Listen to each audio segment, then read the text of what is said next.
G'day worm wranglers, Marty Ware here from Marty's Garden. Today I've got a super duper video for you, teaching you how to build a half barrel productive worm farm. This is really cool, so keep watching the video to find out more, guys. To get started, you'll need some type of old plastic barrel that you can cut in half to house your worms. Just remember to add a couple of holes to allow the water to flow through. You'll also need your worm bedding, approximately 30 litres to 8 to 9 gallons. I'm using recycled cocoa fibre here from a local farm that I went and picked up yesterday. I also have 2 pieces of Hessian jute fibre, which I plan to use as worm blankets. You can use any type of bedding in this farm: mushroom, compost, cocoa, peat, anything that you choose. But I have chosen to use the recycled cocoa fibre here because I like all the little roots in it, and I get it really cheap from the local farm, and the worms really dig it. Now once it's sort of washed down and you remove any salts and things, it breaks down pretty quickly and becomes a really great worm casting.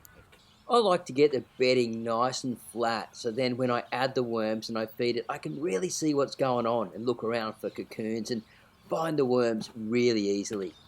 In this worm farm, I'm adding around about 1,500 worms. Now these are a mixture of tiger worms, European night crawlers, and African night crawlers.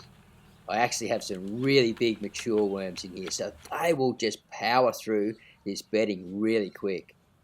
If you'd like me to keep you updated on the progress of this worm farm, please let me know in the comments box down below. So look at all these big, fat, juicy worms ready to devour this bedding and any food that I give it. Now, what I'm going to do is add the worm blankets over the top. These are Hessian jute fibre blankets. They work pretty good. They hold the moisture quite well, and eventually the worms will eat them and it'll just turn it into a worm casting. You can soak these blankets for a while. That's probably a better idea. But what I'm going to do is just wet it down. The material, actually, the bedding is already quite moist, so I didn't need to add too much. And it's about to rain today, so I'm just going to leave it out in the rain and let it do its thing. Allow about 2 days for the worms to settle in.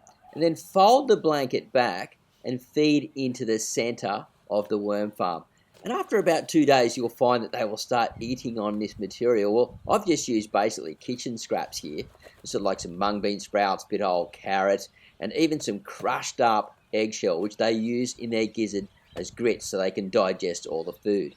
But they will eat just about any veggie scraps that you give them. Just avoid giving them any dairy and too much sort of garlic or onion and citrus peel. Then find a nice warm position for your worm farm and wait for harvest time. And worm wranglers, if you have any questions, please leave them down below. Do you want to learn more about worm farming? Well, we've got cards, links in the description. Everything is right here for you right now. So click on one and check out the next video. And I'll see you real soon. Bye for now.